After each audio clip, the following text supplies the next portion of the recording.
नमस्कार। जैसा कि आप देख रहे हैं, मेरे साथ एक बार फिर से मौजूद है एक्स रॉ ऑफिसर एनके सूद साहब। सूद साहब, सबसे पहले आपका स्वागत है। नमस्कार पांडे जी, बहुत बहुत शुक्रिया आपका। सूद साहब, डोनाल्ड ट्रंप की जो विक्ट्री हुई है उससे दुनिया हैरान है और अभी उन्होंने शपथ नहीं ली है। शपथ वो 20 जनवरी को लेंगे, लेकिन उससे पहले जो जस्टिन ट्रूडो है, कनाडा का प्रधानमंत्री, उसकी हालत जो है सांप छछूंदर वाली हो गई है। वो बेचारे पहुंचे हैं जस्टिन ट्रूडो किसके पास? डोनाल्ड ट्रंप के पास। और डोनाल्ड ट्रंप उनसे कहीं व्हाइट हाउस में तो घर नहीं, अपने घर में नहीं मिले। वो एक किसी प्राइवेट क्लब में मिले। बहुत सारे लोग थे उसमें, उन्होंने उनको खाना वाना भी खिलाया, सब कुछ हुआ। और वहां से कई तरह की खबरें आ रही हैं, जिसमें हालांकि कुछ लोग ये कह रहे हैं कि इस पर हरदीप सिंह निज्जर के बारे में भी बात हुई है, आतंकी जो खालिस्तानी आतंकी है उसके बारे में भी बात हुई है, लेकिन इसकी अभी कोई पुष्टि नहीं हुई है। ये खबर पक्की है या सही है, अभी इस बात पर हम नहीं जा रहे। लेकिन जस्टिन ट्रूडो इतने घबराए हुए क्यों है सर? अचानक ट्रंप से मिलने पहुंच गए।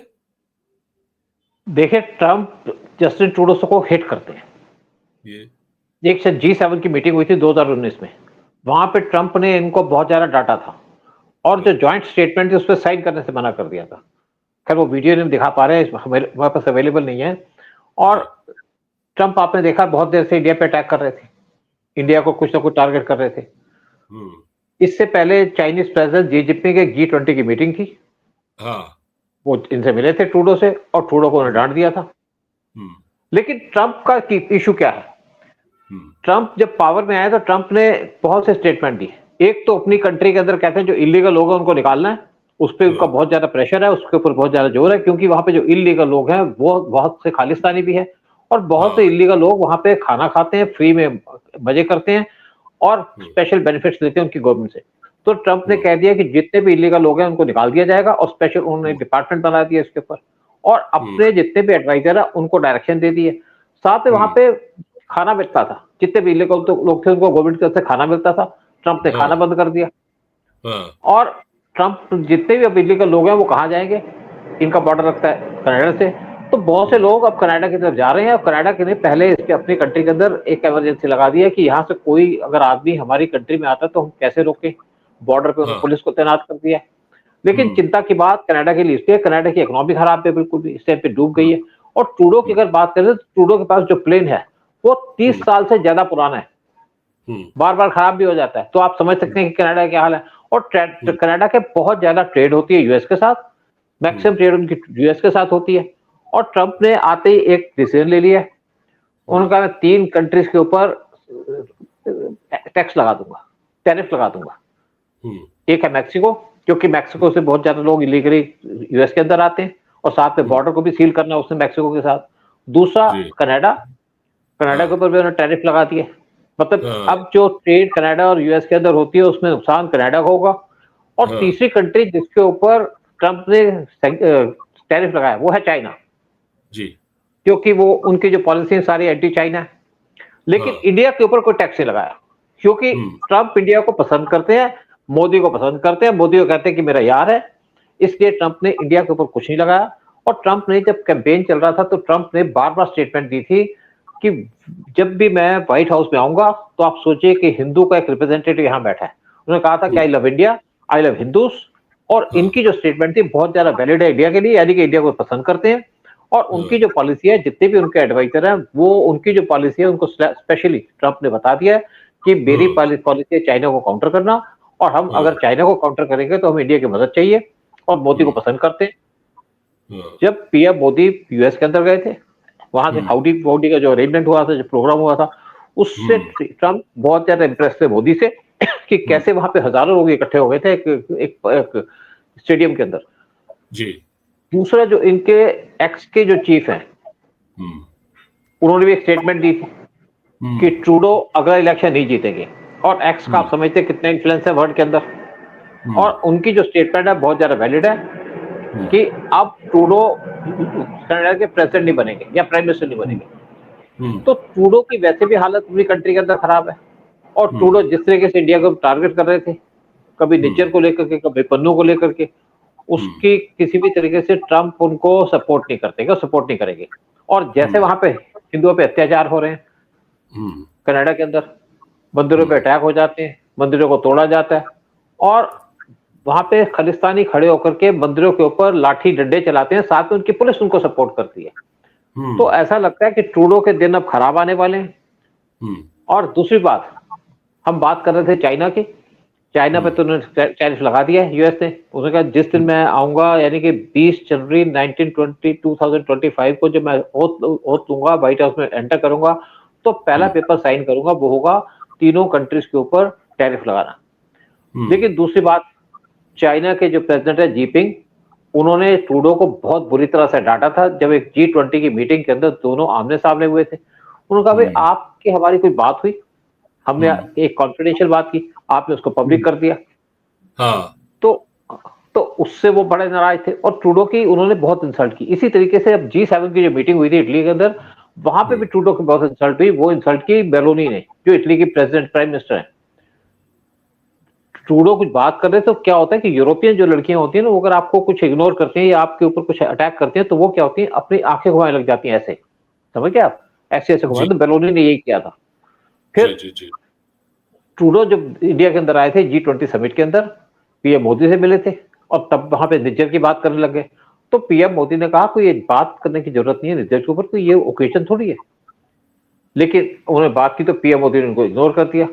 लेकिन अब निज्जर भागे भागे यूएस के अंदर गए और ये चाहते हैं कि यूएस उनको बचा ले, ट्रंप उनको बचा ले। उनको पता है ट्रंप अगर पावर में आएगा तो पहला जो अटैक होगा वो होगा कनाडा के ऊपर, कनाडा की इकोनॉमी के ऊपर, और कनाडा को पूरे तरीके से सबक सिखा दिया जाएगा। वैसे भी जो डोनाल्ड ट्रंप की स्टेटमेंट है कि मैं जब पावर में आऊंगा तो एक मेरा जो हिंदू है, आप सोचिए कि हिंदू बैठा है आपके व्हाइट हाउस के अंदर, तो एक ट्रूडो को भी मैसेज है जो निज्जर की सपोर्ट करते थे, इश्यू करते हैं। लेकिन अभी क्या है कि वहां पे एक हमारे मंदिर पे अटैक हो रहा था, या जैसे हमारे लोग जाते हैं काउंसलर सर्विसेज के लिए जाते हैं जगह जगह के अंदर, डिफरेंट सिटीज के अंदर, वहाँ काउंसलर सर्विस देते हैं, उस पर वहां पे खालिस्तानी पहुंच जाते थे। लेकिन अब एक कोर्ट ने वहां पे ऑर्डर दिया है कि जो हिंदू टेम्पल्स है उनको प्रोटेक्शन दी जाए, और अगर इंडियन एम्बेसी कहीं पे काउंसलर सर्विस देती है तो वहां पे उनको पूरी सिक्योरिटी दी जाए। तो ये भी एक चेंज ऑफ पॉलिसी है, ट्रूडो की चेंज ऑफ पॉलिसी, वो प्रेशर के ऊपर उनकी पॉलिसी चेंज होने वाली है।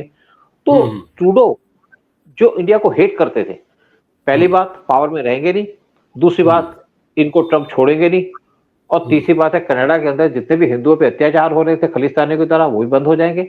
और ये ट्रंप से बात करे ना करे, ट्रंप इनसे जरूर बात करेंगे, निज्जर की या पन्नू की।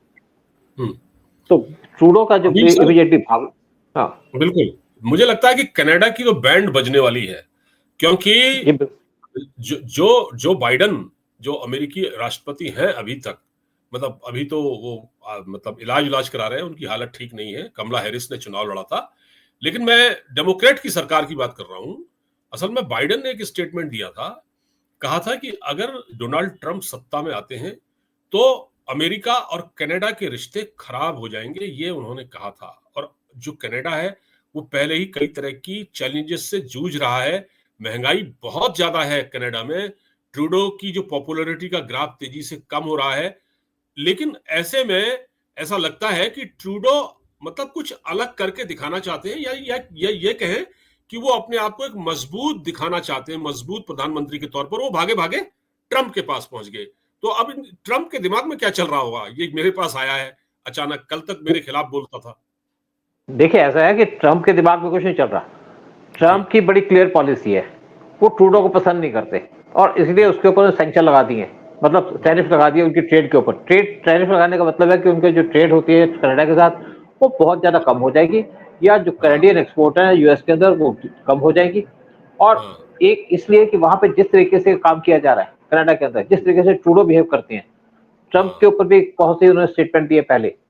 तो इसलिए जो ट्रंप का जो मेन इशू है वो है ट्रूडो को टारगेट करना, और ट्रूडो इसलिए उनके भागे गए हैं कि उनको थोड़ा सा नरम कर दिया जाए। लेकिन मैं नहीं सोचता कि ट्रंप अपनी पॉलिसीज को चेंज करेंगे, क्योंकि उनकी जो पॉलिसी है बड़ी डिफाइंड पॉलिसी है, बड़ी क्लियर पॉलिसी, यानी कि चाइना के खिलाफ है, रशिया यूक्रेन का वार खत्म करना चाहते हैं, उस पर पहले भी कार्रवाई हो चुकी है, साथ में शुरू हो चुकी है, और ईरान को भी सबक सिखाना चाहते हैं, साथ में पाकिस्तान को सबक सिखाएंगे, साथ में बांग्लादेश को सबक सिखाएंगे।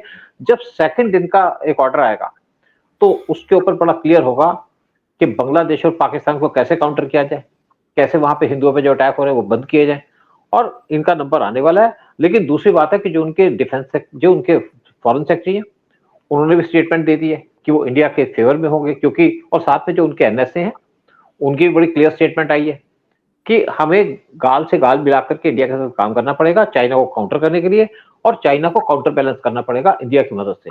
और उनको पता है कि इंडिया की मदद के बगैर वो चाइना को काउंटर नहीं कर सकते, क्योंकि चाइना की नेवी बहुत मजबूत है, चाइना बहुत मजबूत है। लेकिन अगर बात करते हैं कि चाइना को जो भी अपना काम करना होगा, जो एक्शन लेना होगा वर्ल्ड के अंदर, उसको इंडियन ओशन से पास करके जाना होगा।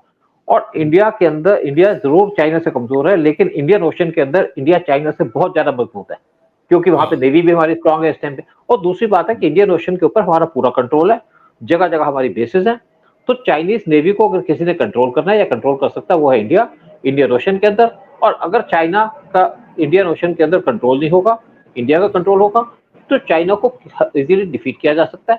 चाइना इंडो पैसिफिक रीजन के अंदर कुछ भी करे, लेकिन इंडियन ओशन के अंदर चाइना से इंडिया बहुत ज्यादा मजबूत है, क्योंकि इंडिया की प्रॉक्सिमिटी है इंडियन ओशन से, साथ में हमारी बहुत सी जैसे नेवल बेसिस है यहाँ पे। तो इस टाइम पे यूएस को इंडिया की जरूरत है चाइना को काउंटर करने के लिए, और ट्रंप वही पॉलिसी चल रहे हैं। तभी उन्होंने चाइना के ऊपर भी टैरिफ लगा दिए, लेकिन इंडिया के ऊपर कोई टैरिफ नहीं लगाया। जी बिल्कुल सही है। हम, आपने कहा बांग्लादेश पर भी एक्शन लेंगे, बांग्लादेश में भी कुछ होगा। हमें तो ये लगता है कि पाकिस्तान पर ले न ले, पाकिस्तान के बारे में तो हमारे प्रधानमंत्री मोदी साहब ये भी खुद ही कह चुके हैं कि पाकिस्तान तो खुद ही अपनी मौत मरेगा उसको, और वो हो भी रहा है, वहां पर बहुत कुछ हो रहा है। लेकिन हम ये चाहते हैं कि बांग्लादेश में कुछ हो, बांग्लादेश में यूनुस को सबक सिखाया जाए, ये हम चाहते हैं। जी बिल्कुल हो जाएगा, उसके ऊपर हम अलग से बात कर लेंगे, अलग वीडियो पे बात कर सकते हैं बांग्लादेश के ऊपर कि क्या इंडिया की पॉलिसी होगी, कैसे इंडिया काम करेगा, कैसे इंडिया बांग्लादेश को कंट्रोल में करके लाएगा। बिल्कुल सर, बहुत बहुत धन्यवाद बातचीत करने के लिए, बहुत बहुत धन्यवाद, शुक्रिया सर। शुक्रिया बहुत बहुत।